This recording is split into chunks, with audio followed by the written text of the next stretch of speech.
र राजतन्त्र फर्कियो भने पनि राजा चाहिँ यसो काखीमा चेपेर कहाँबाट ल्यायो जस्तो हुनु पर्थ्यो। उल्टो भएपछि 17 साल आयो। देशभक्त नेताहरूको गर्दन काटियो, देशभक्त नेताहरू जेलमा कोचिए, देशभक्त नेताहरू देशबाट लखेटिए। अनेक थरी नन्दी भृङ्गी तत्त्वहरू, षड्यन्त्रकारी तत्त्वहरू, त्यस्ता खालका तत्त्वहरूसँग मिलेर जनपक्षीय शक्तिलाई दमन गर्ने यो निम्न पुँजीवादी तत्त्व भनेको चाहिँ यस्ता क्षुद्रतामा पुँजीवादी तत्त्वभन्दा पनि खतरनाक हुन्छ। स्थानीय तहहरूमा सबभन्दा ठुलो दल नेकपा एमाले हो। प्रदेशहरूमा सबभन्दा ठुलो दल भन्नुहोस् न, हरेक प्रदेश नेकपा एमाले हो। सबैलाई एमनेस्टी इज ग्रान्टेड। पुष्पलालजीको 43औं पुण्यतिथि अर्थात् स्मृति दिवस हामी मनाइरहेका छौँ। यति बेला म पुष्पलाल श्रेष्ठज्यूप्रति हार्दिक श्रद्धासुमन अर्पण गर्न चाहन्छु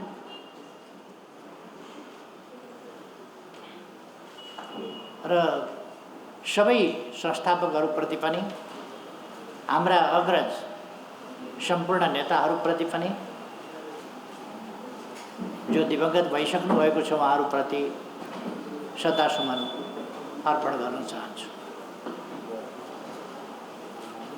पुष्पलाल श्रेष्ठ नेपाली समाजको एउटा मार्गदर्शक व्यक्तित्व हो। नेपाली समाजमा एउटा नयाँ विचार, नयाँ चेतना, नयाँ चिन्तन को सुरुवात गर्ने एउटा दार्शनिक, एउटा सिद्धान्तकार, एउटा इतिहासकार र सामाजिक परिवर्तनको खाका तयार गर्ने एउटा परिवर्तनको योजनाकार त्यस्तो व्यक्तित्व हुनुहुन्छ। हामी सबैलाई थाहा छ पुष्पलालको जन्म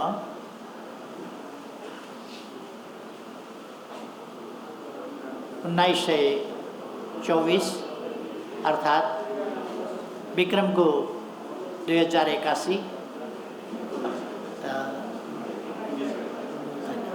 1981 साल र भोजपुरको त्यति बेलाको सदरमुकाम, पछिको पनि सदरमुकाम को आसपास नजिकैको गाउँमा भगेरी भन्ने ठाउँ छ, त्यहाँ रामेछापको भगेरी भन्ने ठाउँमा भएको थियो र उहाँको निधन अघि नै राजाजीले भनिसक्नुभयो 2035 साल अर्थात् 1978 22 जुलाई अर्थात् आजकै दिन 43 वर्ष अघि दिल्लीमा भएको। त्यति बेला पुष्पलालले नेपाली समाजको परिवर्तनका निम्ति जुन आवश्यकता औल्याउनु भएको थियो त्यो कुरा पुष्पलालको जीवनले पुष्टि गर्यो नै, उहाँको निधनले पनि पुष्टि गर्यो। उहाँको पार्थिव शरीर, उहाँको शवलाई आफ्नो मातृभूमिमा ल्याउँछु भनेर आफन्तहरूले भन्दा ल्याउन दिएन। जसले देशलाई माया गर्यो, जसले देशवासीलाई माया गर्यो, जसले देशको सार्वभौम सत्ताको पक्षमा, देशको स्वाधीनताको पक्षमा, देशको गौरवको पक्षमा, देशको विकासको पक्षमा, देशको सामाजिक परिवर्तनको पक्षमा, देशमा सामाजिक न्याय र समानताको पक्षमा र नेपाली जनताको दुःख कष्ट समाधान गरेर एउटा समृद्ध आधुनिक नेपाल निर्माण गर्ने, एउटा सुशासनयुक्त सभ्य समाज निर्माण गर्ने र नेपाली जनता सबै उमेरका, सबै भूगोलका, सबै पेशा व्यवसायका, सबै जात जातिका, सबै आस्था समूहका, सबै जनताको भलो जसले चितायो, अर्थात् संक्षिप्तमा भन्ने हो भने जसले देश र देशवासीको भलो बाहेक केही चिताएन, जिन्दगीमा भलो चितायो र त्यसका लागि जीवन समर्पित गर्यो, उही व्यक्तिको जीवन निर्वासनमा बस्नुपर्ने, अभावग्रस्त र कष्टपूर्ण जिन्दगी बिताउनु पर्ने र निधनभन्दा पछि सब पनि आफ्नो देशमा अन्तिम संस्कारका लागि ल्याउन नपाउने, कहाँसम्मको निष्ठुर हुन्छ निरङ्कुश, कहाँसम्मको निष्ठुर हुन्छ तानाशाही व्यवस्था, त्यसको एउटा दृष्टान्त। पुष्पलालले किन कम्युनिस्ट पार्टीको स्थापना गर्नुभएको थियो? उहाँले कम्युनिस्ट पार्टीको घोषणापत्र जो कार्ल मार्क्स र फ्रेडरिक एङ्गल्सले 1847 डिसेम्बरतिर लेख्नु भएको थियो र 1848 जनवरीमा प्रकाशित भएको थियो, त्यसको नेपालीमा अनुवाद पनि गर्नुभएको थियो। त्यो अनुवाद गर्नुपर्ने आवश्यकता किन पर्यो? त्यस ढङ्गले कम्युनिस्ट पार्टीको स्थापना गर्न आवश्यकता किन पर्यो? कम्युनिस्ट विचार त्यो राणा शासनको अन्धकार युगमा सामाजिक न्याय र समानता सहितको समृद्ध समाज, आधुनिक सभ्य समाज, त्यस्तो समाजको परिकल्पना र त्यो समाजको प्राप्तिका लागि सङ्घर्ष एउटा बाटो हो। त्यो सङ्घर्षका लागि सही विचार आवश्यक छ। सही विचारमा आधारित सशक्त सङ्गठन र त्यो सङ्गठन सङ्घर्षको मैदानमा होमिनुपर्छ र त्यस सङ्घर्षबाट, बलिदानपूर्ण सङ्घर्षबाट मात्रै देशलाई अगाडि बढाउन सकिन्छ भन्ने पुष्पलालका सोचहरू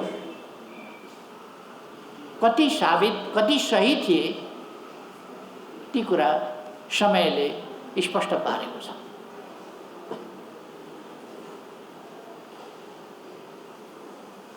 पुष्पलालका व्यक्तित्वका, उहाँका योगदानका विभिन्न पक्षहरू छन्। अघि साथीहरूले पनि चर्चा गरिसक्नुभयो। उहाँका योगदानका थुप्रै पक्षहरू छन्। यद्यपि यथार्थ के हो भने नेपालमा कम्युनिस्ट नामको संस्था पहिलोपल्ट पुष्पलालले नै स्थापना गर्नुभएको होइन। त्योभन्दा अगाडि गङ्गालाल लगायतका साथीहरूले पनि लाल कम्युनिस्ट भन्ने एउटा संस्था स्थापना गर्नुभएको थियो 2003 सालमै। तर त्यो संस्था फस्टाउन सकेन। त्यो संस्थाले खास साङ्गठनिक आकार लिएर जान सकेन। उहाँहरू 7 सालको आन्दोलनमा पनि सहभागी हुनुभयो, पछि पनि आन्दोलनमा सहभागी भइरहनु भयो। कङ्ग्रेसको दमन विरुद्धका आन्दोलनमा पनि सहभागी हुनुभयो र पञ्चायतको दमनका विरुद्ध, पञ्चायती प्रणालीका विरुद्ध पनि उहाँहरू, निरङ्कुश राजतन्त्रका विरुद्ध उहाँहरू लगातार वैयक्तिक रूपमा सरिक भइरहनु भयो। तर त्यसले संस्थागत आकार लिन सकेका थिएन। त्यसअघि 2003-04 सालमै मार्क्सवादी विचार र त्यसबाट प्रभावित भएर मनमोहन अधिकारी, गिरिजाप्रसाद कोइरालाहरूले विराटनगरमा मजदुर आन्दोलन सुरु गर्नुभएको थियो र मजदुर आन्दोलनको नेतृत्व गर्नुभएको थियो। त्यो पहिलो मजदुर आन्दोलन थियो नेपालको सन्दर्भमा। त्यो आन्दोलन एउटा नयाँ विचार, परिवर्तनका लागिको एउटा नयाँ विचारको बेग्लै प्रकारको एउटा आन्दोलन थियो। र श्रमजीवी वर्ग यहाँनिर खालि वैचारिक पक्ष मात्रै होइन, वैचारिक हिसाबले मात्रै होइन, यहाँ वर्गीय संलग्नता, त्यस आन्दोलनमा वर्गीय संलग्नताको एउटा नयाँ युगको सुरुवात गरेका थियो त्यस मजदुर आन्दोलन। त्यसभन्दा अगाडि विभिन्न आन्दोलनहरू भएका थिए, सङ्गठनहरू भएका थिए, तर उनीहरूको सीमा एउटा त त्यो बौद्धिक क्षेत्रबाट र वैचारिक क्षेत्रबाट र राणाशाहीको समाप्तिको सीमित उद्देश्य राखेर लोकतन्त्रका लागि, तर राणाशाही विरोधी आन्दोलनको तहमा, त्यो सामन्तवादको समूल अन्त्य गर्ने तहमा विकास भइसकेका थिए। त्यो कुरा नेपाली कांग्रेस जो आफूलाई प्रजातन्त्रवादी पार्टी भन्छ, उसले संवैधानिक राजतन्त्रलाई आफ्नो आस्थाको विषय बनाएर आफ्नो विधानमा नै, एउटा लोकतान्त्रिक पार्टीको विधानमा संवैधानिक राजतन्त्र आदर्श भनेर लेख्नु आश्चर्यजनक कुरा हो। लोकतन्त्रमा जन्मसिद्ध श्रेष्ठतालाई मानिँदैन। लोकतन्त्र अन्धविश्वासमा चल्ने प्रणाली होइन। लोकतन्त्र तथ्यहीन सामन्तवादसँग सम्झौता गर्ने वास्तवमा सिद्धान्त होइन। लोकतन्त्र भनेको जनताको तन्त्र, जनता सार्वभौम रहेको तन्त्र हो लोकतन्त्र। सार्वभौम सत्ता जन्मसिद्ध श्रेष्ठताको आधारमा कुनै परिवार विशेषमा रहने, परिवार विशेषको वंशानुगत उत्तराधिकारको हिसाबले शासक छानिनु पनि नपर्ने, स्वयं घोषित शासक हुने, यस्तो प्रणाली लोकतान्त्रिक प्रणाली होइन। तर नेपाली कांग्रेसले त्यो मान्यो। त्यसले के देखाउँछ भने नेपाली कांग्रेस अरूभन्दा एडभान्स देखिन्छ। एडभान्स नेपाली कांग्रेसले नै संवैधानिक राजतन्त्रलाई आफ्नो आदर्श हिजो अस्तिसम्म बनाएको थियो। अहिले पनि नेपाली कांग्रेसभित्र विवाद छँदैछ। जन्मसिद्ध श्रेष्ठताको सिद्धान्त मैले भन्दै आएको छु, दुई प्रकारका मान्छेले मान्छन्। या त कुरो नबुझेकाले मान्छन्, या बुझेर लाभका लागि दास्ता स्वीकारेकाहरूले मान्छन्। जन्मसिद्ध श्रेष्ठताको सिद्धान्त कि त लाभ प्राप्तिका लागि दास्ता स्वीकारेको, मानसिक दास्ता स्वीकारेको, अथवा बुझ्दै नबुझेको मान्छेले त्यस्तो कुराहरूलाई मान्छ। जन्मसिद्ध श्रेष्ठता होइन। मैले यहाँ प्रसङ्ग के भन्दै थिएँ भने 2003 साल 4 साल को विराटनगरको मजदुर आन्दोलनले श्रमजीवी वर्गीय पक्षधरता, श्रमिक वर्गीय संलग्नता, पक्षधरता होइन कि संलग्नता आन्दोलनमा, त्यस आन्दोलनले प्रष्ट रूपमा सुरु गर्यो। त्योभन्दा अगाडि बौद्धिक जगत, सचेत जगतबाट त्यसको त्यो मुखरित भइरहेको थियो परिवर्तनको आवश्यकता। तर श्रमिक वर्ग जसका लागि सबभन्दा बढी आवश्यक थियो त्यहाँ त्यो पुगेको थिएन। अर्थात् परिवर्तनको शङ्खघोष पढे लेखेका सचेत समुदायले गरेका थिए। सुखराज शास्त्री एउटा पढे लेखेको र प्रवचन दिँदै हिँड्ने एउटा विद्वान हुनुहुन्थ्यो। त्यस्तै अलिकति माथिल्लै क्लासमा गएका धर्मभक्त दशरथ चन्द वा काठमाडौँको एउटा ठिकै सम्भ्रान्तै खालको परिवारको रूपमा विकास भइरहेको त्यस प्रकारको एउटा समुदाय, अलिक सचेत हिस्सा, गङ्गालालकै कुरा गर्दा त्यो हिस्साबाटै भएको थियो। त्योभन्दा अगाडि का हामी अरू आन्दोलनहरूको कुरा गऱ्यौँ भने पनि अलिकति त्यस प्रकारका कुराहरू भएन। सचेत समुदायबाट आन्दोलनलाई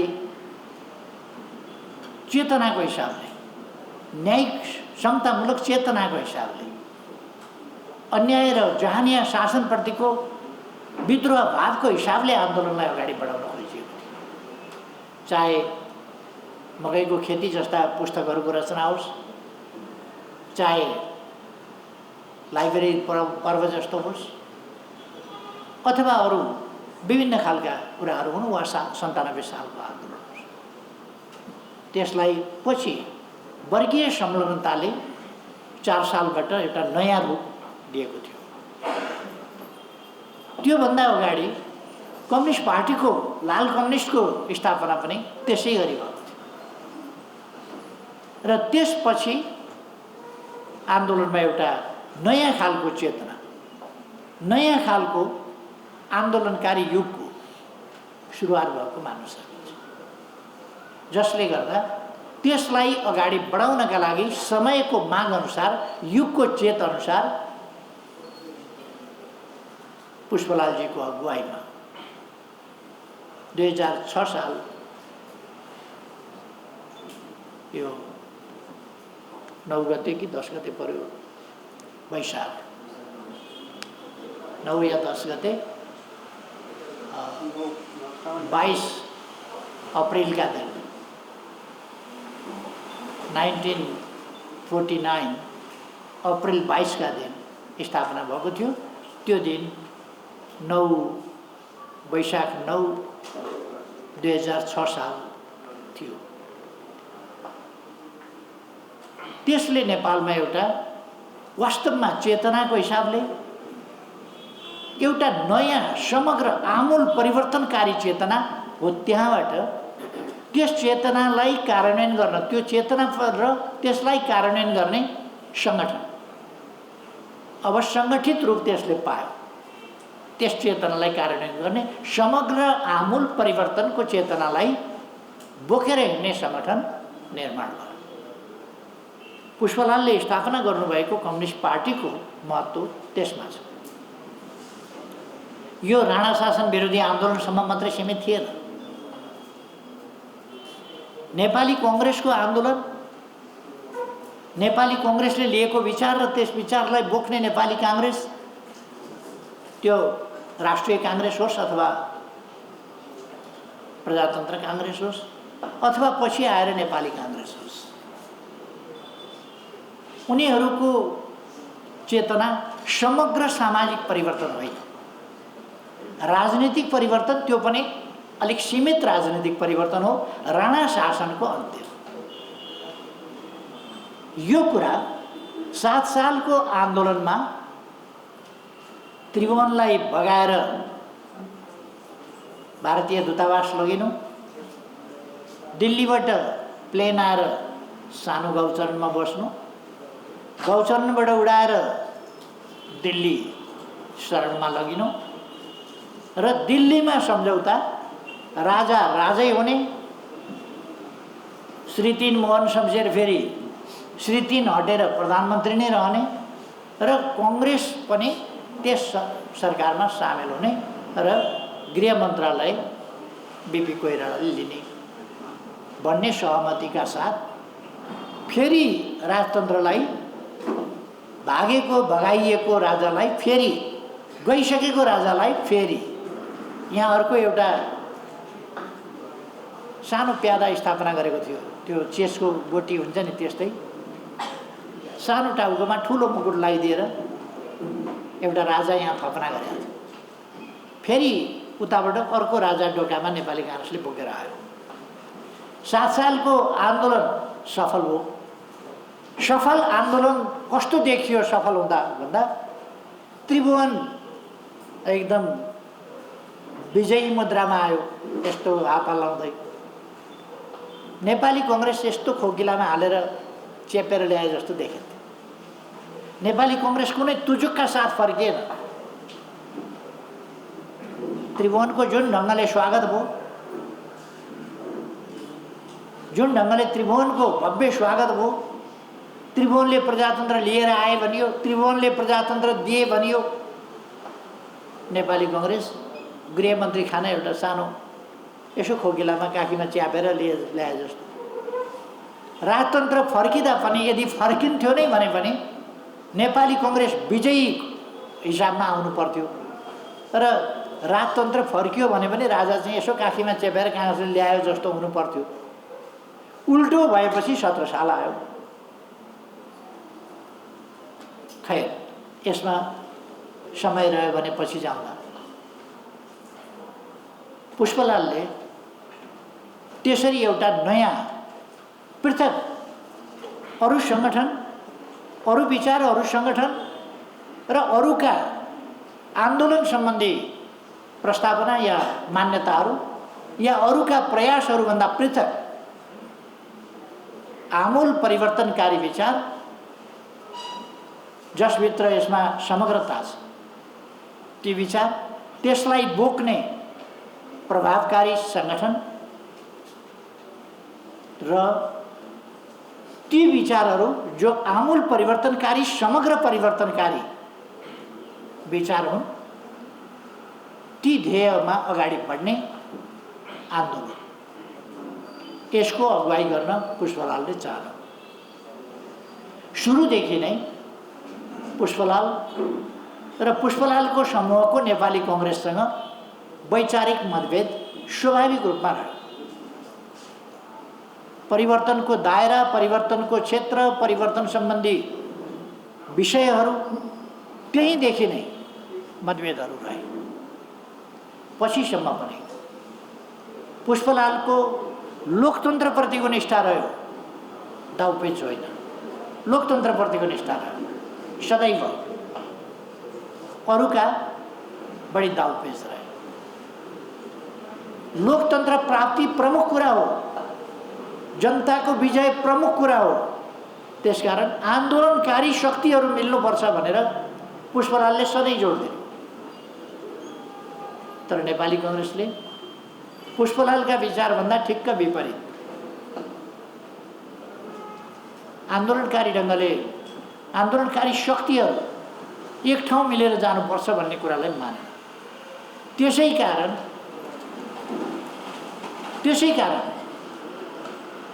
8 सालमा मोहन शमशेर प्रधानमन्त्रीबाट हटेर नेपाली कङ्ग्रेसका तत्कालीन सभापति मातृका प्रसाद कोइराला प्रधानमन्त्री हुने बित्तिकै कम्युनिस्ट पार्टीमाथि प्रतिबन्ध नै लाग्यो। देशभक्त नेताहरूको गर्दन काटियो, देशभक्त नेताहरू जेलमा कोचिए, देशभक्त नेताहरू देशबाट लखेटिए, देशभक्त नेताहरूलाई चरम यातना दिइयो, देशभक्त नेताहरूको हत्या गरियो, देशभक्त नेताहरू जेलमा बस्न बाध्य भए। बीपी कोइरालालाई 15 सालमा कालो झण्डा पाल्पा जाँदा कालो झण्डा कमलराज रेग्मी कम्युनिस्ट नेता, उहाँले कालो झण्डा देखाउनु भएछ।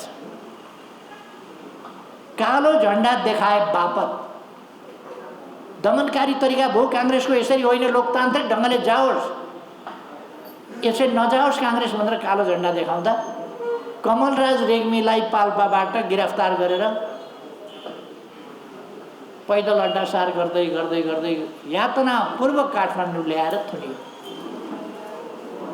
शम्भुराम श्रेष्ठ बीपी कोइरालालाई भेट्न जानुभयो र बीपी कोइरालासँग उहाँले कमलराज रेग्मीलाई यसरी गिरफ्तार गर्नु, यस्तो यातना दिनु, यसरी अड्डासार गरेर दुःख यातनापूर्वक काठमाडौँ ल्याउनु र यहाँ थुन्नु पर्ने कुनै आवश्यकता छैन, यस्तो दमनकारी काम काङ्ग्रेसले नगरोस्, उहाँलाई छोड्नुपर्छ भन्दा बीपी कोइरालाले उहाँसँग अभद्रतापूर्ण ढङ्गले व्यवहार गर्नुभयो र शम्भुराम श्रेष्ठ त्यहाँबाट निस्किएर हिँड्नु। नेपाली कङ्ग्रेसले संयुक्त आन्दोलन होइन, आफ्ना नजिकका मित्र शक्तिहरू, आन्दोलनकारी शक्तिहरूसँग वैरभाव गर्ने तिनीहरूलाई एक्ल्याउन खोज्ने र अनेक थरी नन्दी भृङ्गी तत्त्वहरू, षड्यन्त्रकारी तत्त्वहरू, त्यस्ता खालका तत्त्वहरूसँग मिलेर जनपक्षीय शक्तिलाई दमन गर्ने, जनपक्षीय शक्तिसँग सहकार्य नगर्ने नीति यो 7 सालदेखि नै लियो। 7 सालको पनि कांग्रेसको नीति त्यही हो। अनफर्चुनेटली आजको नीति पनि नेपाली कांग्रेसको त्यही हो। देश बनाउन खोज्ने, लोकतन्त्र ल्याउन सङ्घर्ष गर्ने, बलिदान गरेर आएको त्यस्तो शक्तिसँग सहकार्य गर्न तयार नहुने, त्यस्तो शक्तिसँग मिलेर लोकतन्त्रको रक्षा गर्न तयार नहुने र अनेक थरी लोकतन्त्र विरोधी शक्तिहरूसँग मिलेर प्रतिगमनतर्फ लगेर अनेक प्रकारका, जुन प्रकारका हिजो नेपाली कांग्रेसले गल्ती गर्दै जाँदा 17 साल आयो। जनपक्षीय शक्तिसँग मिलेन, प्रगतिशील शक्तिसँग मिलेन, देशभक्त शक्तिसँग मिलेन, अरू गलत तत्त्व र शक्तिहरूसँग साँठगाँठ गर्दा 17 साल आयो। जनशक्ति कमजोर भयो, जनशक्ति विभाजित भयो, सङ्घर्ष गर्ने ताकत कमजोर भयो जनशक्तिमा, जसले गर्दा 17 सालको कु हुँदाखेरि त्यसका विरुद्ध उत्रिने जनता भयो। आज पनि नेपाली कांग्रेस त्यस्तै गर्दैछ। मैले यहाँ यो प्रसङ्ग, यो सन्दर्भ किन चर्चा गर्न खोजेको भने पुष्पलालको दृष्टिकोण यस्ता सवालहरूमा सही थियो र सदैव सही थियो। पुष्पलाल एउटा विचारको नेता हुनुहुन्थ्यो। पुष्पलाल एउटा गन्तव्य, आदर्श गन्तव्य तोकेर त्यसमा पुग्ने आदर्श जीवन, आदर्श प्रयास, आदर्श सङ्घर्ष, यसमा विश्वास गर्नु र क्षणिक लाभका निम्ति, आफ्नो अहङ्कारका निम्ति, ईर्ष्याका निम्ति पुष्पलालले कहिले पनि राजनीति गर्नु भएन। तर दुर्भाग्य, अघि कमरेड प्रदीप गेवालीले अलिकति चर्चा उठाउनु, 2006 सालमा वैशाखमा पार्टी स्थापना भयो। 7 सालको आन्दोलनमा कलिलै अवस्थामा पार्टी आन्दोलनमा सहभागी भयो। 2007 सालमा र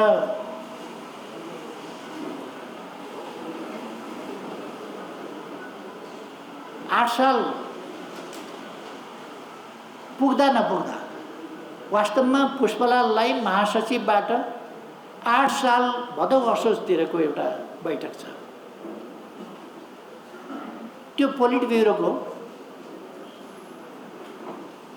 त्यो 5 जनाको बैठकमा 3 जना एकतिर भएका पुष्पलालले नै ल्याएका निम्न पुँजीवादी तत्त्वहरू। यो निम्न पुँजीवादी तत्त्व भनेको चाहिँ यस्ता क्षुद्रतामा पुँजीवादी तत्त्वभन्दा पनि खतरनाक हुन्छ। हामीले हेऱ्यौँ भने पुँजीवादी अलिक स्ट्यान्डर्डमा जान्छ, निम्न पुँजीवादीहरू स्ट्यान्डर्डभन्दा खुद्रा साना मसिना त्यस्ता कुराहरूमा बढी जान्छ। त्यही निम्न पुँजीवादी प्रवृत्ति, त्यही ईर्ष्याभाव, तिनै कारणले गर्दा र साम्प्रदायिक सोचहरूले गर्दा पुष्पलाललाई 8 साल पुग्दा नपुग्दै 7 साल फागुनमा आन्दोलन भएको छ। त्यसबाट सम्हालिन पाएको छैन। भीमदत्त पन्तको घाँटी छिनाइएको छ, केआई सिंहहरू गिरफ्तार गरिएको छ, जेलमा थुनिएको छ, रामप्रसाद राईहरू जेल फोडेर केआई सिंहलाई निकालेर हिँडिरहेका छन्। यस्तो खालको स्थितिमा आन्दोलनलाई एकजुट बनाएर लानुपर्ने ठाउँमा केही छट्टु खालका निम्न पुँजीवादी तत्त्वहरू, पार्टीभित्रका स्वार्थी, अहङ्कारी र केही सामन्तपुत्रहरू, उनीहरूको अधैर्यता, महत्त्वाकांक्षा, त्यस्ता कुराहरूले आन्दोलनलाई अप्ठ्यारोमा पार्यो। आन्दोलनलाई अप्ठ्यारोमा पार्न सबभन्दा पहिले पुष्पलालमाथि हमला सुरु र 8 साल चैत्रमा पुग्दा पुष्पलाललाई वस्तुतः हटाइयो। 10 सालको प्रथम महाधिवेशनमा सम्पूर्ण ध्यान पुष्पलाललाई नेतृत्वमा आउनबाट रोक्ने त्यस कुरामा ध्यान गयो। पहिलो महाधिवेशन 10 सालको महाधिवेशनको पुष्पलाललाई रोक्ने। दोस्रो महाधिवेशन 14 सालको त्यही कुरा भयो, पुष्पलाललाई कसरी नेतृत्वमा आउनबाट रोक्ने। 19 सालको तेस्रो महाधिवेशनमा त्यही कुरा हो, जसरी भए पनि पुष्पलाललाई नेतृत्वमा आउनबाट रोक्ने। अनेक जाल जेल प्रपञ्च अनेक गरेर पुष्पलाललाई रोक्यो। नेपालको कम्युनिस्ट आन्दोलन किन पछाडि पर्यो, किन त्यो सफलतापूर्वक अगाडि जान सकेन भने के सोचका साथ कम्युनिस्ट पार्टी स्थापना गरेको थियो। त्यो सोच एउटा महाधिवेशन पनि आयोजना गर्न नपाइकन, एउटा सम्मेलन पनि आयोजना गर्न नपाइकन हटाउने स्थिति। प्रथम सम्मेलन बनियो 8 साल चैततिर, त्यसबाटै पुष्पलाललाई हटाइयो। त्यो सम्मेलन, प्रथम सम्मेलन के का लागि आयोजना थियो भन्दा पुष्पलाललाई हटाउनका लागि त्यो आयोजना गरिएको थियो। अनि प्रथम महाधिवेशन पुष्पलाललाई रोक्नका लागि एउटा वैधानिकता पार्टीको दिने र पुष्पलाललाई रोक्ने। दोस्रो महाधिवेशन त्यस्तै जाल झेल षड्यन्त्र र टिकडमको अखडा बनेको थियो। तेस्रो महाधिवेशन त्यसै गरी अर्को जाल झेल टिकडमको अखडा बन्यो। 17 सालमा महेन्द्रले सैनिक कु गरेर नेताहरूलाई जेलमा हालिसकेका थियो। त्यस्तो अवस्थामा कम्युनिस्ट पार्टीले कसरी प्रभावकारी लिडरसिप छान्ने, कसरी सङ्गठनलाई मजबुत बनाउने भनेर जानुपर्ने ठाउँमा प्रभावकारी लिडरसिपलाई, वैचारिक लिडरसिपलाई कसरी अगाडि आउन नदिने र रोक्ने, त्यही कुरामा ध्यान गयो। त्यसैमा ध्यान गयो। कम्युनिस्ट आन्दोलन ड्राइभ हुनै सकेन, चल्नै सकेन। पुष्पलाल महासचिव हुनुहुन्थ्यो। पुष्पलालका विरुद्ध पोलिट ब्युरो यस्तो खुद्रा षड्यन्त्रमा लाग्यो। काठमाडौँमा केन्द्रीय कार्यालय हुनु हुँदैन, हेडक्वार्टर काठमाडौँमा हुनु हुँदैन भनेर कहाँ हुनुपर्छ त भन्दा नेपालको बीच पारेर हुनुपर्छ। बीच कहाँ पर्छ भन्दाखेरि रामपुर, पाल्पाको रामपुरतिर पर्छ। अब रामपुर हिँडेर जाऊ, राजधानी राजनीतिको केन्द्र राजधानी काठमाडौँ छ। अलिकति त्रिभुवन राजपथबाट आवत जावत गर्न सकिने यहाँ छ ठाउँ, लगेर रामपुरको अनकन्टाल ठाउँमा राखेर पुष्पलाललाई त्यहाँ राखिदिएर अनि यतातिर षड्यन्त्र। पुष्पलाललाई रामपुर वनवास, अनि यहाँ चाहिँ केही ठग चतुरेहरूले चाहिँ षड्यन्त्र गरेर पुष्पलाललाई हटाउने योजना बनाए। नेपालको आन्दोलन, कम्युनिस्ट आन्दोलन यस्ता कुराहरूबाट ग्रस्त हुँदै विकृत विचारहरू, विकृत सोचहरू, मान्छेका विकृत स्वार्थहरू, तिनीहरू परिपूर्ति गर्ने हिसाबले लाग्यो। पुष्पलालले बचाउन खोज्नुभयो। जब तेस्रो महाधिवेशन भन्दा पछि विभाजन भएको होइन, आन्दोलन विभाजन भएको होइन, विलिनीकरण भयो। त्यो असङ्गठित, सम्पर्कविहीन भएर त्यो आन्दोलन छिन्न भिन्न अवस्था भयो। कसैको कोही सम्पर्कमा छैन। महासचिव दिल्ली गएर बस्नु हो। अनि उहाँले कुन बाटो भन्ने एउटा पुस्तक लेख्नुभएको थियो, त्यो आफ्नो ठाउँमा छ, त्यस सम्बन्धमा अहिले म जान चाहन्न। त्यसपछि यसलाई अब कसरी सम्पर्कमा ल्याउने, पुष्पलालले सम्पर्कमा ल्याउने कोसिस गर्नुभयो र पहिले त तेस्रो महाधिवेशनभन्दा अगाडि दरभङ्गा प्लेनम आदि पुष्पलालको पहल प्रयासमा भएको थियो। त्यसपछि तेस्रो महाधिवेशन पुष्पलालको पहल प्रयासमा भएको थियो। जब छिन्नभिन्न भयो त्यसपछि पुष्पलालले केही साथीहरू, देशका विभिन्न कुनाका केही साथीहरू जम्मा गरेर तेस्रो सम्मेलन भनेर 25 सालमा आयोजना गरेर पार्टीलाई छिन्नभिन्न हुनबाट जोगाउने र एउटा केन्द्र निर्माण गर्ने कमसेकम त्यस ढङ्गले 25 सालमा उहाँले तेस्रो सम्मेलन गरेर नेपाल कम्युनिस्ट पार्टीलाई फेरि एकीकृत गर्ने प्रयास अगाडि बढाउनु। त्यो प्रयास चल्न सकेन। उहाँको साथमा रहेका साथीहरू प्रभावकारी ढङ्गले जान सक्ने, काम गर्न सक्ने खालको स्थिति थिएन र उहाँ एकदम अभावको जिन्दगी र त्यो अभावसँग लड्दैखेरि जीविका बाँच्ने सवाल नै पुष्पलालका लागि ठुलो समस्या भइदियो। देशभित्र आउँ भने लिडरसिप नै गिरफ्तार गरेर जेलमा राखिदिन्छ, कुरो सिद्धियो। बाहिर बसौँ भने कुनै सहारा नभएको एउटा बेसहारा स्थितिमा हामी सबैले सुनेका हौँला, दिनमा अलिकति काँचो चना, थोरै भिजाएको चना खाएर पनि उहाँहरूले दिन गुजार्नु पर्थ्यो। थोरै काँचो चना खाएर दिन गुजार्ने, त्यो धेरै साथीहरूले पुष्पलालसँग बस्दा काँचो चना मात्रै खाएको देखेका छन् र कहिले कहिले आफू पनि त्यो काँचो चनाको हिस्सेदार भएका छन्। त्यो अभावको जिन्दगीमा बस्नु पर्यो।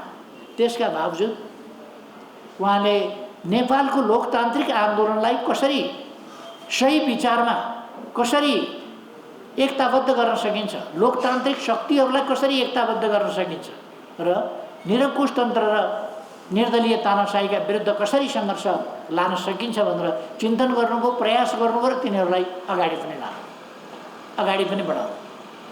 तर दुर्भाग्य, मैले अघि नै भने नेपाली कङ्ग्रेसले त्यसलाई स्वीकारेन र नस्वीकारेर आन्दोलन नभइकन, संयुक्त आन्दोलन नभइकनै मुख्य नेताहरू पुष्पलाल 35 सालमा बित्नुभयो, बिपी कोइराला 39मा बित्नुभयो। यसरी दुई प्रमुख नेताहरू नै बित्नुभयो र 46 सालमा तत्कालीन नेकपा मालेको चौथो महाधिवेशन भएपछि चौथो महाधिवेशनले संयुक्त यो निरङ्कुश राजतन्त्र र पञ्चायती तानाशाही ढाल्नु, त्यसलाई फाल्नु अहिलेको मुख्य काम हो, मुख्य कार्यभार हो भनेर त्यो तोक्यो र निरङ्कुश तन्त्र ढाल्नु, पञ्चायत फाल्नु प्रमुख कार्यभार भएको हुनाले पहिले यो कार्यभार हो। यो कार्यभार पुरा गर्नका लागि राजतन्त्रसँग, निरङ्कुश तन्त्रसँग मतभेद राख्ने नेपाली कङ्ग्रेसलाई साथमा लिएर सङ्घर्ष गर्नुपर्छ। त्यसकारण पुष्पलालको संयुक्त सङ्घर्षको, संयुक्त जनआन्दोलनको नीति नेकपा मालेले तत्काल फेरि पारित गर्यो र जननेता मदन भण्डारी त्यसबाट महासचिवमा निर्वाचित हुनुभयो र उहाँ निर्वाचित भएकै हुनाले त्यस नीतिलाई, त्यो नीति कार्यान्वयन पनि, त्यसलाई पारित पनि गर्न सकियो र त्यसलाई कार्यान्वयन पनि गर्न सकियो। यसमा नेपाली कङ्ग्रेसका नेता गणेशमान सिंहको असाधारण योगदान छ। म यति बेला 46 सालको आन्दोलन र संयुक्त जनआन्दोलनलाई स्वीकारेर त्यसको नेतृत्व दुनियाँले देख्दाखेरि नेतृत्व कसले गर्यो भन्दाखेरि गणेशमान सिंहले गर्नु। त्यो नेतृत्व गर्नुभएकोमा म उहाँप्रति धेरै श्रद्धासुमन अर्पण गर्न चाहन्छु। त्यसलाई समर्थन कृष्णप्रसाद भट्टराईले पनि गर्नु, उहाँलाई पनि म स्मरण गर्न चाहन्छु, श्रद्धासुमन भन्न चाहन्छु। तर एउटा तितो यथार्थ के हो भने गणेशमान सिंह जो लौह पुरुषको रूपमा जानिनुहुन्थ्यो, कृष्णप्रसाद भट्टराई सन्त नेताको रूपमा जानिनुहुन्थ्यो र नेपाली कङ्ग्रेसका संस्थापक नेताहरू मध्ये उहाँहरू हुनुहुन्थ्यो। उहाँहरू जीवनको उत्तरार्धमा नेपाली कङ्ग्रेस छोडेर, नेपाली कङ्ग्रेस अब काम लाग्दैन, नेपाली कङ्ग्रेसले लोकतन्त्रको अभियानलाई अगाडि लान सक्दैन, यो स्वार्थ र अवसरवादको दलदलमा जागियो। त्यसकारण यो अब लोकतन्त्रको अभिभारा पुरा गर्न सक्ने हैसियतमा रहेन भनेर उहाँहरूले पार्टी छोडेको दुवैले भिन्न भिन्न समयमा अलग अलग घोषणा गर्नु पर्यो। यो दुःखद पक्ष हो। नेपालको कम्युनिस्ट आन्दोलनभित्र पनि दुःखद पक्षहरू यस्ताहरू रहेका छन् र नेपाली कङ्ग्रेसभित्र पनि यस्ता पक्षहरू रहेका छन् जो दुःखद पक्ष हुन् नेपालको लोकतान्त्रिक आन्दोलन। पुष्पलालले अगाडि सार्नुभएका विचारहरू पछिल्लो समयमा, खास गरी पुष्पलालले अगाडि सार्नुभएका विचारहरूलाई नेकपा मालेको चौथो महाधिवेशन, जसले जननेता मदन भण्डारीलाई महासचिव छान्यो, त्यस महाधिवेशनको सबभन्दा महत्त्वपूर्ण विषय, महत्त्वपूर्ण उपलब्धि जननेता मदन भण्डारीलाई महासचिव छान्नु हो र मदन भण्डारीले अगाडि सार्नुभएका विचारहरू प्रतिस्पर्धात्मक बहुदलीय लोकतान्त्रिक प्रणालीको बाटोबाट हामी जान्छौँ, शान्तिपूर्ण जनआन्दोलनको बाटोबाट अगाडि जान्छौँ भन्ने उद्घोष त्यसको धेरै महत्त्वपूर्ण कुरा हो, जसले पछि गएर जनताको बहुदलीय जनवादको रूपमा महाधिवेशन, पाँचौँ महाधिवेशनमा पुग्दा आफूलाई आकारको रूपमा लियो। पुष्पलालले 2006 सालमा अगाडि सार्नुभएका विचार, नेपाली समाजको रूपान्तरण, परिवर्तन र रूपान्तरणको सन्दर्भमा ती कुराहरू मदन भण्डारीका अगुवाईमा तत्कालीन नेकपा एमाले जुन सोचहरू अगाडि सार्यो ती सोचहरूमा प्रतिबिम्बित भएका छन्, अथवा ती सोचहरूले, जनताको बहुदलीय जनवादले पुष्पलालका सोचहरूलाई प्रतिनिधित्व गरेको छ। त्यसकारण हामी यसमा किञ्चित हामीले वैचारिक हिसाबले धुकचुक मान्नुपर्ने कुरा छैन। समयानुकूल ढङ्गले पुष्पलालका सोचहरूलाई संयुक्त जनआन्दोलनको सोच होस्, त्यसलाई कार्यान्वयन गर्न अगुवाई गरेको छ नेकपा तत्कालीन मालेले र पछि नेकपा एमाले। ती विचारहरूलाई मूल बाटो भनेर पुष्पलालले लेख्नु। मूल बाटो मूल बाटै थियो र सही बाटो नै थियो मूलतः। तर त्यति बेलाको कम्युनिस्ट आन्दोलनले त्यसलाई राम्ररी बुझ्न पकड्न नसकेर र त्यसमा रहेका कतिपय कमीहरूलाई पूर्णता दिएर त्यसलाई भरिपूर्ण बनाएर अगाडि जानुपर्ने त्यो ठाउँमा त्यसलाई समात्नै नसक्ने र त्यसलाई अँगाल्नै नसक्ने खालको संकीर्णता रह्यो, जसले गर्दाखेरि आन्दोलन छिन्नभिन्नको अवस्थामै रहिरह्यो। यस प्रसङ्गमा म नेपालको कम्युनिस्ट आन्दोलनमा एउटा धेरै महत्त्वपूर्ण ऐतिहासिक परिघटना र एउटा नयाँ मोडको पनि चर्चा गर्न चाहन्छु, त्यो हो झापा आन्दोलन। झापा आन्दोलनले पुष्पलालले उठाएको गणतन्त्रात्मक सोच, गणतन्त्रको माग, यो पार्टी स्थापना कालदेखिको गणतन्त्रको माग, लोकतान्त्रिक गणतन्त्रको माग, त्यस मागलाई लिएर दोस्रो महाधिवेशनमा पनि पुष्पलालले उठाउनु भएको थियो। तर सैद्धान्तिक रूपले उठे पनि आन्दोलनको रूपमा त्यसलाई बोक्ने सङ्गठन, त्यो विचार बोक्ने सङ्गठन र त्यसलाई आन्दोलनको रूपमा परिणत गर्ने त्यो अवस्था एकैचोटि 27 सालमा पुगेर झापाबाट देखियो। हामी झापा विद्रोह भन्छौँ। त्यसले 7 सालदेखिका परिकल्पनाहरूलाई आन्दोलनको रूपमा परिणत गर्यो। त्यसभन्दा अगाडि हामीले गरेका आन्दोलन अथवा कम्युनिस्ट पार्टीले गरेका आन्दोलन या त 7 सालमा काङ्ग्रेसको सहयोगीको भूमिकामा कम्युनिस्ट पार्टीले भूमिका खेल्यो। पछिल्ला समयमा किसान आन्दोलनहरू र अरू विभिन्न आन्दोलनहरू जुन भए, ती आन्दोलनहरू त्यति धेरै प्रभावकारी हुन सकेन, जसले एउटा समाजमा परिवर्तनकारी अथवा आन्दोलनलाई एकजुट बनाउने, आन्दोलनलाई आकर्षित गरेर लान सक्ने खालका हुन सक्यो। यद्यपि तराईका थुप्रै जिल्लाहरूमा र केही पहाडी जिल्लाहरूमा समेत, तराईका थुप्रै जिल्लामा झापादेखि लिएर पश्चिमसम्मका जिल्लाहरूमा, खास गरी झापादेखि लिएर वीरगञ्जसम्मका यी जिल्लाहरूमा ठुल्ठुला किसान आन्दोलनहरू भए। कहिले भकारी फोडा आन्दोलनदेखि लिएर, कहिले तमासु फोडा आन्दोलनदेखि लिएर, कहिले जी भन भन्ने आन्दोलनदेखि लिएर रे नभन भन्ने आन्दोलनदेखि लिएर अनेक प्रकारका आन्दोलनहरू भए। तर ती आन्दोलन ठुल्ठुलै पनि भए, तर तिनीहरूले नयाँ चिज यस्तो दिन सकेन जसले समाजलाई फेरि झकझक्याउन सकोस्। झापा आन्दोलन यस्तो बेलामा भयो जति बेला निरङ्कुश राजतन्त्र फेरि फर्किएको छ, पञ्चायती निर्दलीयता लादिएको छ, कांग्रेस कम्युनिस्ट लगायत सबै छिन्न भिन्न अवस्थामा, कोही जेलमा, कोही निर्वासनमा, कोही भूमिगत, त्यस अवस्थामा पुगेका छन्। आन्दोलन उठ्न सकिरहेको छैन। कांग्रेस पनि यसो पर्चा छड्ने, वर्ष दिनमा एउटा पर्चा छड्ने हालतमा पुगेको छ। कम्युनिस्ट आन्दोलन त्यस्तै छ, विशृङ्खलित, असङ्गठित। त्यस प्रकारको अवस्थामा, किम कर्तव्य विमूढको अवस्थामा झापाबाट एउटा विस्फोट जस्तो समाजलाई झकझक्याउने खालको एउटा नयाँ आन्दोलन प्रारम्भ भयो। त्यसले एउटा नयाँ सुरुवात गर्यो। त्यसै बेला अर्को एउटा धार पनि अगाडि बढ्यो, नयाँ धार। पहिलेका धार पूर्वकोशी प्रान्तीय कमिटी भन्ने एउटा धार भयो, पुष्पलालको तेस्रो सम्मेलनवाला धार भयो, अलिक समयसम्म तुलसीलाल लमातेजीको धार भयो।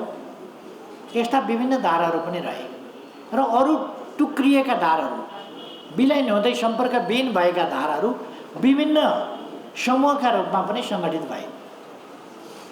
विभिन्न सानातिना टुक्रा टाक्रीहरू सङ्गठित भए विभिन्न ठाउँमा र तिनीहरूलाई आकर्षित गर्ने अब नयाँ खालका प्रयासहरू दुई खालको भए। एउटा सशक्त ढङ्गले झापा आन्दोलन अगाडि बढ्यो, त्यो विस्फोटक ढङ्गले नै अगाडि बढ्यो।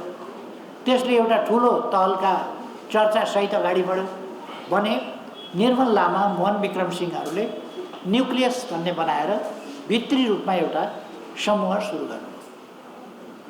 त्यो समूह अर्को धारको रूपमा अगाडि बढ्यो। यो पुष्पलालसँग पनि सम्बन्धित नभई र विभाजित आन्दोलनमा नयाँ सिलसिलाका रूपमा यी दुईटा धार, नयाँ प्रयासका रूपमा दुईटा धार अगाडि बढे। एउटा झापा आन्दोलन कोअर्डिनेसन केन्द्र नेकपा एमाले हुँदै अगाडि बढ्यो।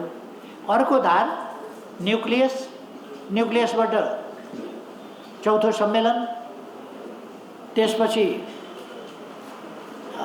अरू विभिन्न नामबाट हुँदै पछिल्लो समय माओवादी केन्द्रमा आइपुग्यो र दुईटा धारहरू। यी दुईटा धार हुँदाखेरि सबै पुष्पलाल समूह, मनमोहन समूह इत्यादि सबै मूल समूहहरू सबै नेकपा एमालेमा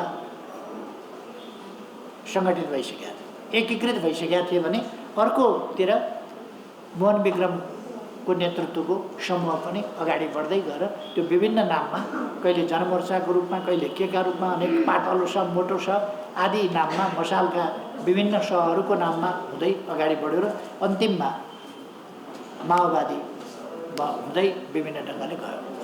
र पछिल्लो समय हामीले कम्युनिस्ट आन्दोलनलाई एकीकृत गर्यौँ। यहाँ भ्रम रहनु हुँदैन। त्यो एकीकृत पार्टी, हामीले निर्माण गरेको एकीकृत पार्टी, त्यो पुष्पलालले 2006 साल वैशाखमा स्थापना गरेको पार्टी नै हो। त्यही पार्टी हामीले यस तहमा पुर्याएका हौँ जसको 66% जसो संसदमा रह्यो। 41% महिला सहभागिता यस आन्दोलनले आफ्नै पार्टीको तर्फबाट 41% सहभागिता गराउन सक्यो। 33% संसदमा सहभागिता गराउन सक्यो। अनेक सामाजिक परिवर्तनका मुद्दाहरू, अनेक सामाजिक परिवर्तनका इस्युहरू तिनीहरूलाई जागरण गर्न सक्यो, माथि उठाउन सक्यो, सत्तामा ल्याउन सक्यो, अगाडि गर्न सक्यो। र यो आन्दोलन एउटा मेन स्ट्रिम, नेपालको लोकतान्त्रिक आन्दोलनको मेन स्ट्रिमको रूपमा आयो। एकपल्ट मनमोहन अधिकारीको नेतृत्वमा 51 सालमा अल्पमतको भए पनि सरकार बन्यो।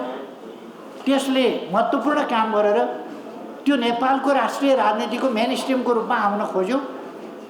त्यसलाई 52 साल भाद्र 12 गतेको सर्वोच्च अदालतको फैसलाद्वारा त्यस गतिलाई रोकियो र फेरि एउटा विशृङ्खलताको स्थितिमा राष्ट्रिय राजनीतिलाई पुर्याइयो। आज फेरि एउटा प्रतिगमन भएको छ। नेपालको कम्युनिस्ट आन्दोलन राष्ट्रिय राजनीतिको मूल शक्ति त हुँदै हो, वैचारिक हिसाबले मूलधार, दृष्टिकोणको हिसाबले मूल दृष्टिकोण हो र राष्ट्रिय दृष्टिकोण हो। नेपालको परराष्ट्र नीति भनेको एमाले आज जुन नीति लिन्छ त्यही, एमाले जुन भनेको छ त्यही नीति हो। कृषि नीति एमाले भनेको नीति हो, उद्योग नीति एमाले भनेको नीति हो, शिक्षा नीति एमाले भनेको नीति हो, स्वास्थ्य नीति एमाले भनेको नीति हो। त्योभन्दा पृथक कोही पनि जान सक्दैन। त्यो हामीले आधार तयार गरेका छौँ। हाम्रो पर्यटन सम्बन्धी नीति के हो, हाम्रो विदेश सम्बन्धी नीति के हो, यी सबै कुराहरू हामीले जुन मानकहरू तयार गरेका छौँ त्योभन्दा पर जान सक्ने अवस्था छैन। हामीले त्यस ढङ्गले विकास गरेका छौँ। नेपालको राजनीतिका र यिनको कार्यान्वयनका सन्दर्भमा हामीले विकास गरेका यी कुराहरू र बाँकी अगाडि जानका लागि हामीले तय गरेका नीतिहरू पुष्पलालले जुन उसबेला 6 सालमा उद्घोष गर्नुभयो तिनीहरूको आज परिमार्जित, विकसित, विस्तृत रूप, आजको रूप। आज पनि जहिले पनि नेतृत्वलाई कमजोर पार्ने कोसिस हुन्छ। किन 17 सालमा फौजी काण्ड हुँदा बीपी कोइरालालाई किन गिरफ्तार गरेर लानु पर्यो र थुन्नु पर्यो? अरू कार्यकर्ता गाउँ गाउँबाट समातेवा हुन्थ्यो होला नि। बीपी कोइरालालाई समातेपछि आन्दोलन कमजोर भयो। लिडरसिपमाथि जहिले पनि किन प्रहार हुन्छ? लिडरसिपमाथि प्रहार हुनको कारण त्यही हो। पुष्पलाललाई घेराबन्दी किन गर्यो? त्यही हो। पुष्पलाललाई घेराबन्दी बाहिरबाट भन्दा आफ्नै भित्रबाट गरियो। जुन सिलसिला कम्युनिस्ट आन्दोलनभित्र घिनलाग्दो गरी आज पनि प्रकट भइरहेको छ। आफ्नै भित्रबाट घेराबन्दी गर्ने र लिडरसिपलाई असफल पार्ने, बदनाम गर्ने अनेक प्रकारका कामहरू हिजोदेखि त्यो सिलसिला। म भन्न चाहन्छु अब आजको नेकपा एमाले यो सिलसिला अन्त्य गर्छ। आजको नेकपा एमाले यस प्रकारका यो अगाडिदेखि चलिरहेका हामीले अनेक सिलसिलाहरूलाई अन्त्य गरेका छौँ। अब यो सिलसिलालाई पनि अन्त्य गरिन्छ। एउटा फुटको सिलसिला जुन थियो त्यसलाई हामीले अन्त्य गरेका थियौँ। एकीकरणको सिलसिला टुङ्ग्याएका थियौँ, फेरि अलिकति फुटतिर गएका छन् र पतनको बाटोमा गएका छन्। त्यस कारण धेरै चिन्ता गर्नुपर्ने अवस्था छैन।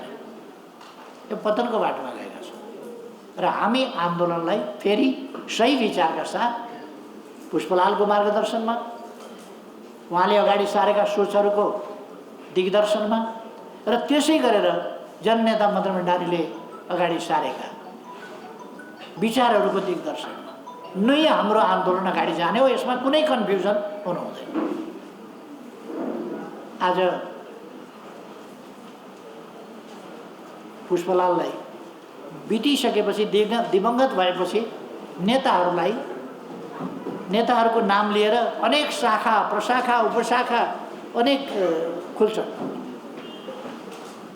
सिद्धार्थ गौतमका विरोधीहरू गौतमकै नाम लिएर गौतमकै विचार भन्दै अनेक विचार लिएर हिँड्ने भए। मार्क्सका विचारका विरोधीहरू मार्क्सकै विचार भन्दै अपव्याख्या गर्दै अनेक कुराहरू गर्दै। मदन भण्डारीका विचारहरूलाई पनि भोलि विभिन्न नाममा त्यो मदन भण्डारीकै नाममा मदन भण्डारी अध्ययन केन्द्र खोलेर हुन्छ कि अर्थ खोलेर हुन्छ कि अनेक खालका विजातीय बुर्जुवा तत्त्वहरू युनिभर्सिटीमा, कलेजमा पढाइन्छ नि मार्क्सवाद भनेर। त्यस्तै गरेर मार्क्सवाद, पुष्पलालका विचार, मदन भण्डारीका विचार, मदन भण्डारी अध्ययन केन्द्र जस्ता कुराहरू खोलेर त्यसको अपव्याख्या गरेर, अपभ्रंश गरेर त्यसलाई वितृष्णाको विषय बनाएर त्यसरी जाने कुरा हुनसक्छ। पुष्पलालका विचारहरूबाट मान्छेहरूलाई वितृष्णा पैदा हुने गरी त्यसको व्याख्या गर्ने कुरा हुनसक्छ। यस्ता कुराहरूबाट हामी जोगिनुपर्छ। म साथीहरूलाई भन्न चाहन्छु कि हामी पुष्पलालले रोपेको यस बिरुवालाई मर्न दिने छैनौँ। कुनै पनि हालतमा पुष्पलालले रोपेको यस बिरुवालाई ओइलाउन पनि दिने छैन। यो बिरुवा यसो सानोतिनो हावाहुरी केहीले ढालिहाल्ने होइन। यो पुष्पलालले रोपेको यो बिरुवा र मदन भण्डारीले राम्ररी यसको स्याहार सम्हार गरेर वैचारिक ढङ्गले अध्यावधिक गरेर यसलाई प्रबलीकरण गरेर जसरी अगाडि बढाएको छ, जग थपेको छ, जगदेखि नै यसलाई मजबुत बनाएको छ, तलाहरू थपेको छ, यो एउटा विशाल मजबुत राष्ट्रव्यापी मात्रै होइन, जहाँ छन् नेपाली त्यहाँ छ नेकपा एमाले, जहाँ जहाँ नेपाली पुग्छ त्यहाँ एमाले पुग्छ। त्यस ढङ्गले हामी यस आन्दोलनलाई मर्न दिँदैनौँ। यो आन्दोलन कर्कलाका पातको पानी होइन, कसैले यसो हावा चल्ने बित्तिकै अलिकति हल्लिने बित्तिकै टप्लक्क भुइँमा खसेर बेलाओस् हराओस्। यो आन्दोलन एकजना मित्रले लेखेको मैले पढेको थिएँ, यो कलिलो काँक्राको चिचिलो होइन, जसलाई औँलाले यस्तो गरेर ताक्ने बित्तिकै देखाउने बित्तिकै त्यो कुहेर जाओस्। यो आन्दोलन सङ्घर्षको मैदानबाट गुज्रिएर आएको छ।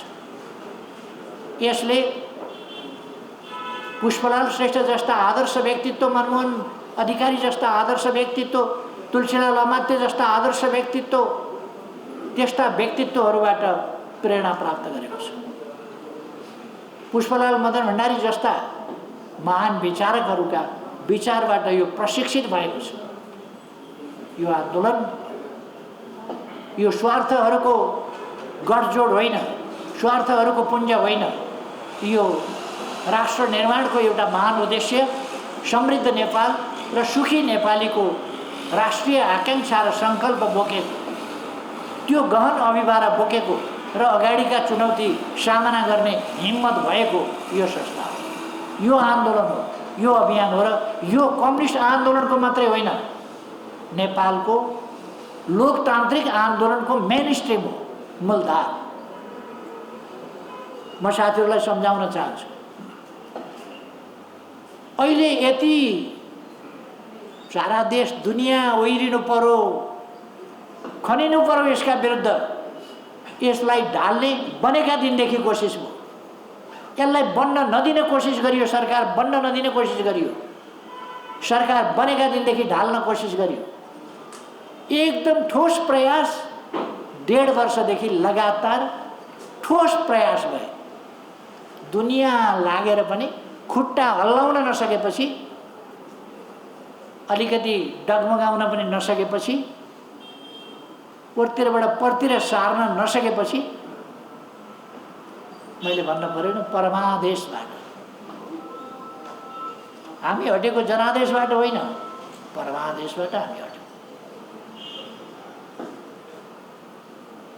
अहिले जेसुकै जहाँसुकैबाट हटौँ। म यसो सञ्चार माध्यमहरूमा देख्छु, एमाले ताछियो, एमाले के भयो कसो भयो, जसो भए पनि एमाले प्रमुख पार्टी त हो नि त। पार्लियामेन्टमा नेकपा एमाले प्रमुख पार्टी हो। प्रतिनिधि सभामा सबभन्दा ठुलो दल नेकपा एमाले हो, राष्ट्रिय सभामा ठुलो दल नेकपा एमाले हो, स्थानीय तहहरूमा सबभन्दा ठुलो दल नेकपा एमाले हो, प्रदेशहरूमा सबभन्दा ठुलो दल भन्नुहोस् न, हरेक प्रदेश नेकपा एमाले हो। एउटा 2मा हाम्रो सङ्ख्या अलिकति कम छ, बाँकी 6वटा सबैमा हामी अरूसँग तुलनै हुँदैन। अब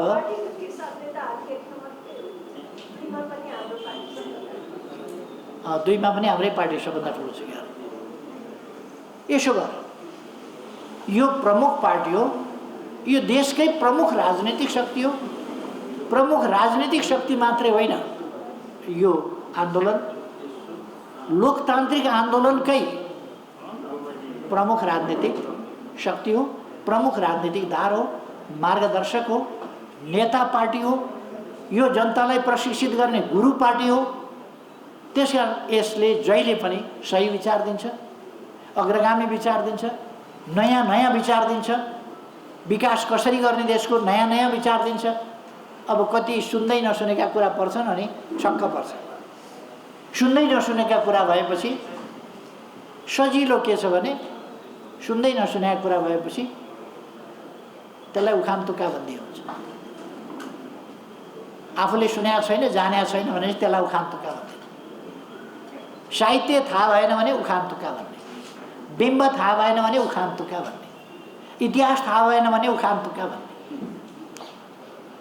परिवर्तन सम्बन्धी दृष्टिकोण छैन भने उखान तुक्का भन्ने। त्यसो भएर हाम्रो आन्दोलन र यो आन्दोलनको नेपालको लोकतान्त्रिक आन्दोलन, नेपालको वामपन्थी आन्दोलन, नेपालको जनआन्दोलन, यसको मूलधार, मूल विचार, मूल संगठन, मूल सङ्घर्ष, मूल आन्दोलन नेकपा एमाले आज पनि। र मैले अघि नै भने यो कुनै लौकाको चिचिलो होइन, कसैले औँला ताक्दैमा यो झरोस्। कठिनाइहरू यसले झेल्न जानेको छ र झेलेर आएको छ। म 2029 सालमा भर्खर नै सङ्गठन बनाइएको थियो। म त्यो सङ्गठनको प्रमुख थिएँ झापा आन्दोलन। म सङ्गठनको प्रमुख, तर मलाई थाहा नदिकन केही साथीहरूले जालझेलपूर्ण ढङ्गले कु गरे। गत वर्ष त्यस्तै गरी कु गर्ने कोसिस भयो। थाहै छैन, अध्यक्षबाट हटायो अरे, दलको नेताबाट हटायो अरे, कसैले अध्यक्षको पगडी पनि लगाएको छ, कसैले दलको नेताको पगडी पनि लगाएको छ। पगडी लाउँदै हिँडेको देखियो, हुँदै हुँदै साधारण सदस्यताबाट समेत निकालेको पनि सुनियो। साधारण सदस्यताबाट पनि निकालेको। यो कुरा मलाई 29 सालमा पनि भएको थियो। 29 सालमा पनि भएको थियो। म 51 सालमा गृहमन्त्री थिएँ। त्यति बेला अदालतले संसदमा पठाएको थियो कमसेकम। अहिले अदालतबाटै प्रधानमन्त्री तोकियो। त्यसमा म धेरै चर्चा गरिरहन चाहन्न। मेरो चिन्ता के हो भने सम्मानित अदालतको मर्यादा जनजनका मनमा बढोस्, जनजनको विश्वास अदालतमाथि होस्, तब लोकतन्त्र बलियो हुन्छ। तर विश्वास गर्नै पर्छ, जे गरे पनि मान्नै पर्छ भन्यो हामीले भने विश्वास कायम रहन्छ कि रहँदैन, चिन्ता थियो। जसो गरे पनि विश्वास। आजको जमानामा संविधान जसले पनि पढ्न जान्दछ नि, जसले पनि पढ्न जान्दछ, कानुन जसले पनि पढ्न जान्दछ। 59 सालमा गरेको फैसला पनि देखेको छ। 59 सालको फैसलाले राजनीतिमा अदालत पस्दैन, राजनीतिक मुद्दामा अदालत प्रवेश गर्दैन भनेको चाहिँ यहाँ पार्टी सञ्चालनका मामलामा पनि आदेश गर्न नपाउने, हुकुम जारी गर्न नपाउनेदेखि लिएर म चाहन्छु अदालतको गरिमा बढोस्। मेरो इच्छा छ गरिमा बढोस् अदालतको। जनताको मनमा अदालतप्रति विश्वास, आशा, भरोसा सब होस्। न्याय नपाए सर्वोच्च जानु भन्ने बनोस् मनमा। अविश्वासको स्थिति राज्यका कुनै पनि निकायप्रति, राज्यका कुनै पनि अङ्गप्रति जनताको विश्वास घट्यो भने, लोकतान्त्रिक मूल्य त्यहाँ खस्कियो भने र त्यो विश्वास घट्यो भने त्यसले देशलाई अप्ठ्यारो पुर्याउँछ। हामी त प्रतिबन्ध झेलेर आएका छौँ, हामी त कठिनाइ झेलेर आएका छौँ, हामी जेल खटेर आएका छौँ। हाम्रा थुप्रै साथीहरूले बलिदान गर्नुभएको छ, हाम्रा अग्रजहरूले बलिदान गर्नुभएको छ। त्याग, तपस्या, बलिदान, दुःख, कष्ट हाम्रो आन्दोलनको, हाम्रो जीवनको पर्यायवाची बनेको छ।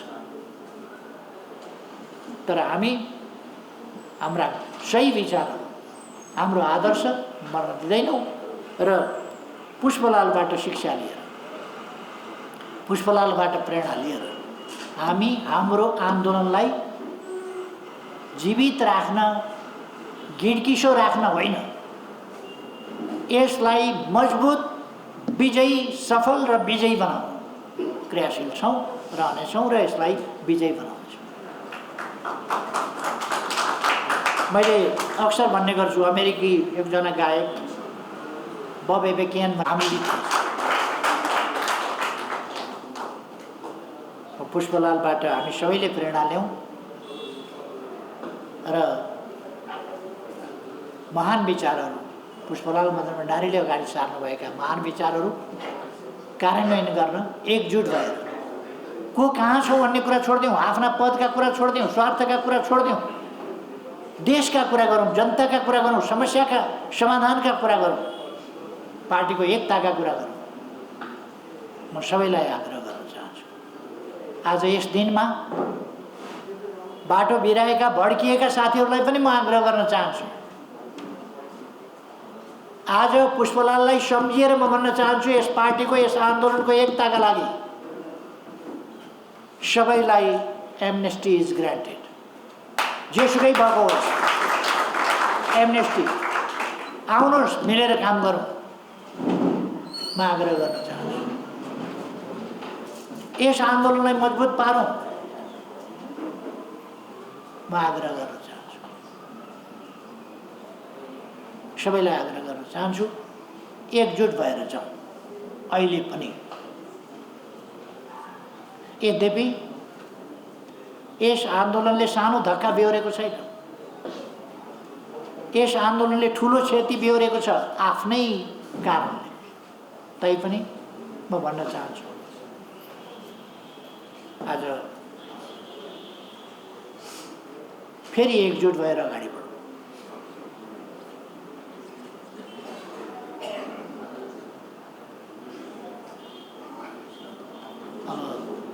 मैले धेरै समय लिने भन्दा पनि फेरि एकपल्ट हामी सबैको तर्फबाट महान नेता पुष्पलालप्रति श्रद्धासुमन अर्पण गर्दै आफ्नो राईको मान्छे